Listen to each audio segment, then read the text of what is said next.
Hello everyone. आम्ही आज गेलो होतो नाशिकजवळ सिन्नर येथील गोंदेश्वर मंदिरात.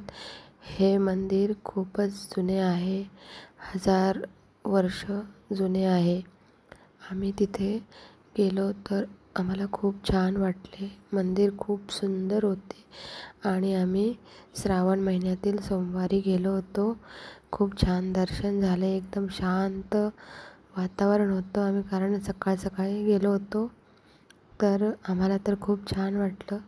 आणि तुम्ही पण सांगा कोण कोण इथं जाऊन आले आहे आणि कॉमेंटमध्ये नक्की सांगा. Okay, thank you.